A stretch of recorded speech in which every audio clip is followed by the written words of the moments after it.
Hi friends, welcome back to our channel INB jobs info. Friends, Telangana రాష్ట్రంలో staff nurse ఉద్యోగాల భర్తీకి దరఖాస్తులు కోరుతూ కొత్తగా ఒక నోటిఫికేషన్ విడుదల చేశారు. ఈ నోటిఫికేషన్ ద్వారా భర్తీ చేస్తున్న పోస్టులకు ఇంట్రెస్ట్ అండ్ ఎలిజిబిలిటీ ఉండే అభ్యర్థులు ముందుగా ఒక గూగుల్ ఫామ్ను ఫిల్ చేయాలి. గూగుల్ ఫామ్ను ఫిల్ చేసిన తర్వాత ఆ అప్లికేషన్ డౌన్లోడ్ చేసుకొని ఆ అప్లికేషన్కు అవసరమైనటువంటి అన్ని డాక్యుమెంట్స్ కూడా జతపరిచి అప్లికేషన్ను సంబంధిత కార్యాలయంలో సబ్మిట్ చేయాల్సి ఉంటుంది. ఈ వీడియోలో నోటిఫికేషన్కి సంబంధించిన వివరాలన్నీ క్లియర్గా చెప్తాను. వీడియోను పూర్తిగా చివరి వరకు స్కిప్ చేయకుండా చూసి త్వరగా ఈ పోస్టులకి అప్లికేషన్ పెట్టుకోండి. మీరు మన ఛానల్ని ఇంతవరకు సబ్స్క్రైబ్ చేసుకోకపోతే ఇలాంటి జెన్యూన్ జాబ్స్ ఇన్ఫర్మేషన్ కోసం ఛానల్ని సబ్స్క్రైబ్ చేసుకొని పక్కనే వచ్చే బెల్ ఐకాన్ని యాక్టివేట్ చేసుకోండి. ఈ వీడియో మీ ఫ్రెండ్స్లో ఎవరికైనా ఉపయోగపడుతుంది అనిపిస్తే వాళ్ళందరికీ కూడా షేర్ చేయండి. మీకు తెలిసిన వాట్సాప్ గ్రూప్స్లో కూడా షేర్ చేయండి. వాళ్ళకి కూడా నోటిఫికేషన్ ఇన్ఫర్మేషన్ అనేది తెలుస్తుంది. అలాగే మీరు మన టెలిగ్రామ్ వాట్సాప్ ఛానల్స్లో కూడా జాయిన్ అవ్వండి. లింక్స్ డిస్క్రిప్షన్లో ప్రొవైడ్ చేశాను. అందులో కూడా మీకు చాలా ముఖ్యమైన అప్డేట్స్ అనేవి షేర్ చేస్తున్నాను. అదేవిధంగా ఈ వీడియోని లైక్ చేసి సపోర్ట్ అయితే చేయండి. నోటిఫికేషన్కి సంబంధించిన డీటెయిల్స్ చూసుకున్నట్లయితే ఈ నోటిఫికేషన్ ద్వారా మొత్తం 75 స్టాఫ్ నర్స్ పోస్టులు అయితే భర్తీ చేస్తున్నారు. సెలెక్ట్ అయితే 29,900 రూపాయల పర్ మంత్ శాలరీ అయితే ఇవ్వడం జరుగుతుందని నోటిఫికేషన్లో ఇవ్వడం అయితే జరిగింది. సెలెక్ట్ అయినటువంటి అభ్యర్థులు తెలంగాణలోని జోన్ 4లో అపాయింట్మెంట్ అయితే ఇవ్వడం జరుగుతుంది. అంటే జోన్ 4 పరిధిలోకి వచ్చేటువంటి జిల్లాలు ఏవైతే ఉంటాయో ఆ జిల్లాల్లో పోస్టింగ్ అయితే ఇస్తారని నోటిఫికేషన్లో తెలియజేయడం అయితే జరిగింది. ఈ రిక్రూట్మెంట్కి సంబంధించి కొన్ని ముఖ్యమైన గైడ్లైన్స్ ఉన్నాయి. అవి ఏంటి అనేది అయితే చూద్దాం. ముఖ్యంగా ఈ పోస్టులకి ఎలిజిబిలిటీ ఉండే అభ్యర్థులు ఒక గూగుల్ ఫామ్ లింక్ అయితే ఇచ్చారు. ఆ గూగుల్ ఫామ్ను ఫిల్ చేయాల్సి ఉంటుంది. ఈ గూగుల్ ఫామ్లో అప్లికేషన్ ఎప్పటి నుంచి ఎప్పటిలోపు పెట్టుకోవాలంటే ఫిబ్రవరి 24 నుంచి ఫిబ్రవరి 26వ తేదీ వరకు అప్లికేషన్ సబ్మిట్ చేసుకోవాల్సి ఉంటుంది. అంటే మీకు కేవలం ఈ కొద్ది రోజుల్లోనే అంటే 24, 25, 26 తేదీల్లో మాత్రమే మీరు అప్లికేషన్ సబ్మిట్ చేసుకోవాల్సి ఉంటుంది. ఇది మీరు మీ మొబైల్లో కూడా కంప్లీట్ చేసుకోవచ్చు. తర్వాత ఈ అప్లికేషన్ సబ్మిట్ చేసిన తర్వాత మీరు చేయాల్సింది ఏమిటి అంటే ఫిబ్రవరి 27వ తేదీ ఉదయం 10:30 నుంచి ఫిబ్రవరి 29 సాయంత్రం 5 గంటల వరకు కూడా అప్లికేషన్ సబ్మిట్ ఏదైతే చేశారో అది మీరు డౌన్లోడ్ చేసుకోవచ్చు. ఏ వెబ్సైట్లో అంటే www.hyderabad.telangana.gov.in అనే వెబ్సైట్లోకి వెళ్ళి మీరు డౌన్లోడ్ చేసుకోవాల్సి ఉంటుంది. కాబట్టి ఫిబ్రవరి 24 నుంచి 26వ తేదీ వరకు అప్లికేషన్ సబ్మిట్ చేశాక ఫిబ్రవరి 27 నుంచి ఫిబ్రవరి 29 నుంచి మీరు ఈ యొక్క అప్లికేషన్ అనేది డౌన్లోడ్ చేసుకోగలుగుతారు. ఆ తర్వాత అంటే ఫిబ్రవరి 27 నుంచి ఫిబ్రవరి 29 తేదీల్లోనే మీరు ఆ అప్లికేషన్కు అవసరమైనటువంటి అన్ని డాక్యుమెంట్స్ మీద కూడా సెల్ఫ్ అటెస్టేషన్ అనేది చేసి అప్లికేషన్ను office of the district medical and health officer, Hyderabad district, 4th floor, GHMC building beside Harihara Kalabhavan, Patny, Secunderabad అనేటువంటి లొకేషన్కి వెళ్ళి సబ్మిట్ చేసుకోవాల్సి ఉంటుంది. ఈ డేట్స్ చూడండి, ఫిబ్రవరి 27 నుంచి ఫిబ్రవరి 29 వరకు కూడా మాత్రమే ఇవ్వడం అయితే జరిగింది. సో ఈ డేట్స్లోనే మీరు ఈ యొక్క అడ్రస్లో అప్లికేషన్ అయితే సబ్మిట్ చేసుకోవాలి. అప్లికేషన్ సబ్మిట్ చేసేటప్పుడు మీరు తప్పనిసరిగా సెల్ఫ్ అటెస్టెడ్ డాక్యుమెంట్స్ అనేవి యాడ్ చేయాలి. అవి ఏమిటి అంటే 10th క్లాస్కి సంబంధించినటువంటి డాక్యుమెంట్, ఇంటర్మీడియట్కి సంబంధించిన డాక్యుమెంట్, అదేవిధంగా లేటెస్ట్ క్యాస్ట్ సర్టిఫికేట్. దీంతో పాటుగా మీరు ఫిజికల్లీ హ్యాండిక్యాప్డ్ యొక్క రిజర్వేషన్ క్లెయిమ్ చేయాలన్నా, ex service man reservation claim చేయాలన్నా, ఈడబ్ల్యూఎస్ మరియు ఇతర ఏవైనా రిజర్వేషన్స్ క్లెయిమ్ చేయాలన్నా సరే తప్పనిసరిగా వాటికి సంబంధించినటువంటి డాక్యుమెంట్స్ అనేవి జతపరచాల్సి ఉంటుంది. వీటితో పాటు 1 నుంచి 7వ తరగతి వరకు కూడా స్టడీ సర్టిఫికేట్స్ అయితే మీరు కలిగి ఉండాలి. మీలో ఎవరైనా సరే ప్రైవేట్ స్టడీ చేసినట్లయితే రెసిడెన్స్ సర్టిఫికేట్ అనేది జతపరిస్తే సరిపోతుంది. అలాగే మార్కుల మెమోలు అనేవి కూడా జతపరచాలి. ప్రొవిజనల్ సర్టిఫికేట్ లేదా ఒరిజినల్ సర్టిఫికేట్ ఏది ఉంటే అది కూడా మీరు పెట్టాలి. అంటే సంబంధిత క్వాలిఫికేషన్ యొక్క డీటెయిల్స్ అన్నమాట.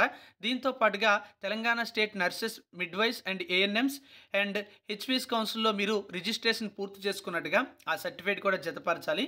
దీంతో పాటుగా 1 ఫోటో అనేది మీరు ఆ అప్లికేషన్కి పేస్ట్ చేయాలి, అంటే అంటించాలన్నమాట.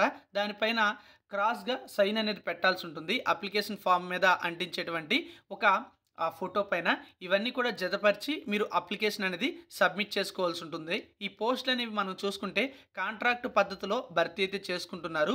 పిఎంఏ భీమ్ లేదా నేషనల్ అర్బన్ హెల్త్ మిషన్ లేదా నేషనల్ హెల్త్ మిషన్లో ఉన్నటువంటి పోస్టులు అన్నమాట. ఈ పోస్టులను ప్రస్తుతానికి 1 సంవత్సరం కాల పరిధికి తీసుకుంటున్నారు. అయితే యాక్చువల్గా వాళ్ళు రెగ్యులర్ పోస్టులు రిక్రూట్మెంట్ అయ్యే వరకు కూడా కంటిన్యూ చేస్తారు. ఆల్మోస్ట్ మనం చూసుకున్నట్లయితే ఈ పోస్టులను కంటిన్యూ చేసే అవకాశం అయితే ఉంటుంది. నెక్స్ట్ మనం చూసుకుంటే ఈ పోస్టులకి అప్లై చేసే అభ్యర్థులకు కనీసం 18 నుంచి గరిష్టంగా 44 సంవత్సరాల వయసు అయితే ఉండాలి. 2023 డిసెంబర్ 31 నాటికి ఈ ఏజ్ అనేది క్యాలిక్యులేట్ చేస్తారు. ఎస్సీ ఎస్టీ బీసీ అభ్యర్థులైతే 5 సంవత్సరాల ఏజ్ రిలాక్సేషన్ వర్తిస్తుంది. ఎక్స్ సర్వీస్ మ్యాన్ అభ్యర్థులైతే 3 సంవత్సరాల ఏజ్ రిలాక్సేషన్ వర్తిస్తుంది. డిజబుల్డ్ పర్సన్స్ అయితే 10 సంవత్సరాల ఏజ్ రిలాక్సేషన్ అనేది వర్తించడం జరుగుతుంది. మరి ఈ స్టాఫ్ నర్స్ వేకెన్సీస్ అనేవి స్టార్టింగ్లో చెప్పాను. మొత్తం 75 వేకెన్సీస్ ఉన్నాయి. సెలెక్ట్ అయితే 29,900 రూపాయల శాలరీ ఉంటుంది. జోన్ 4 పరిధిలో అపాయింట్మెంట్ అయితే ఇస్తారు. జోన్ 4 పరిధిలోకి వచ్చే జిల్లాలు ఏమిటి అంటే హైదరాబాద్, మెడ్చల్, మల్కాజ్గిరి, రంగారెడ్డి, సంగారెడ్డి, వికారాబాద్ జిల్లాలు అయితే రావడం జరుగుతుంది. ఇవన్నీ కూడా జోన్ 4కి సంబంధించినటువంటి జిల్లాలు. ఈ జోన్కి చెందినటువంటి అభ్యర్థులందరూ కూడా ఈ పోస్టులకి లోకల్ క్యాండిడేట్స్ అయితే కావడం జరుగుతుంది. ఇక ఈ పోస్టులకి అప్లై చేయాలంటే ఉండవలసిన క్వాలిఫికేషన్స్ ఏమిటి అంటే జీఎన్ఎం పూర్తి చేసిన వాళ్ళు అప్లికేషన్ పెట్టుకోవచ్చు, లేదా బీఎస్సీ నర్సింగ్ పూర్తి చేసిన వాళ్ళు అప్లికేషన్ పెట్టుకోవచ్చు, లేదా ఎంఎస్సీ నర్సింగ్ చేసిన వాళ్ళు కూడా అప్లికేషన్ పెట్టుకోవచ్చు. లేదన్నట్లయితే జీఎన్ఎంతో పాటు పోస్ట్ బీఎస్సీ నర్సింగ్ చేసిన వాళ్ళు కూడా అప్లై చేసుకోవచ్చు. తెలంగాణ స్టేట్ నర్సింగ్ కౌన్సిల్లో తప్పనిసరిగా రిజిస్ట్రేషన్ అనేది పూర్తి చేసుకుని ఉండాలి. మరి ఈ పోస్టులకు సంబంధించి మరొక సమాచారం చూసుకుంటే ఎటువంటి ఎక్స్పీరియన్స్ అనేది పోస్టులకి అవసరం లేదు, నోటిఫికేషన్లో అడగలేదు. మరి ఈ పోస్టులకు సంబంధించిన సెలక్షన్ ప్రాసెస్ ఎలా ఉంటుందంటే ఒక సెలక్షన్ కమిటీ అయితే ఉంటుంది. ఈ సెలక్షన్ కమిటీలో డిస్ట్రిక్ట్ కలెక్టర్ చైర్మన్గా ఉంటారు, అలాగే డిఎంహెచ్ఓ మెంబర్ కన్వీనర్గా ఉంటారు, అదేవిధంగా director social welfare, DCHS, any other member చైర్మన్గా ఉండడం జరుగుతుందని చెప్పారు. వీళ్ళందరి ఆధ్వర్యంలో ఒక రిక్రూట్మెంట్ కమిటీ అయితే ఏర్పడుతుంది. దీనిని డిస్ట్రిక్ట్ సెలక్షన్ కమిటీ అని పిలవడం జరుగుతుంది. ఈ డిస్ట్రిక్ట్ సెలక్షన్ కమిటీ ఆధ్వర్యంలోనే ఇదంతా కూడా ట్రాన్స్పరెంట్గా చేస్తారు. అయితే ఈ పోస్టులకు సంబంధించిన సెలక్షన్ ప్రాసెస్ అంతా మెరిట్ బేసిస్ని అయితే ఉంటుంది. అది ఎలా కన్సిడర్ చేస్తారంటే క్వాలిఫైయింగ్ ఎగ్జామినేషన్ అంటే జీఎన్ఎం లేదా బీఎస్సీ నర్సింగ్ లేదా ఎంఎస్సీ నర్సింగ్ ఏవైతే ఉన్నాయో అందులో మీకు వచ్చినటువంటి మార్కుల్లో 90% అయితే తీసుకుంటారు. అందులో కంప్యూటర్స్, ఇంగ్లీష్, ప్రాజెక్ట్ వర్క్స్ యొక్క మార్క్స్ అనేవి మినహాయించడం అయితే జరుగుతుంది. మరో 10 మార్కులు అనేవి వారి యొక్క ఏజ్ వెయిటేజీ అయితే ఇవ్వడం జరుగుతుంది. సో క్వాలిఫైయింగ్ ఎగ్జామ్లో వచ్చినటువంటి మార్కులు, అదేవిధంగా ఏజ్ వెయిటేజీకి 10% మార్క్స్ ఇచ్చి మొత్తం వచ్చినటువంటి మార్కులన్నీ కూడా ఉంచడం అయితే జరుగుతుంది. అలా అందరికీ కూడా మార్కులు చూస్తారు. ఎవరికైతే ఎక్కువ మెరిట్ ఉంటుందో రూల్ ఆఫ్ రిజర్వేషన్ని పాటించి పోస్టుల ఎంపిక అయితే జరుగుతుంది.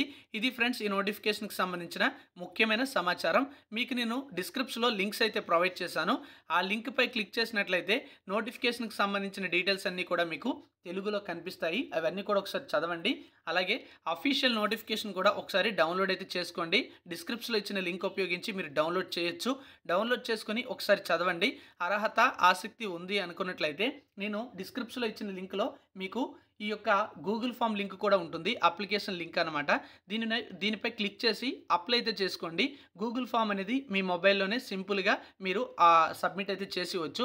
సబ్మిట్ చేసిన తర్వాత మీరు ఫిబ్రవరి 27 నుంచి ఫిబ్రవరి 29వ తేదీ మధ్య ఈ అప్లికేషన్ అనేది హైదరాబాద్కు చెందినటువంటి ఈ వెబ్సైట్లో అవైలబుల్గా ఉంటుంది. అప్పుడు డౌన్లోడ్ చేసుకోండి.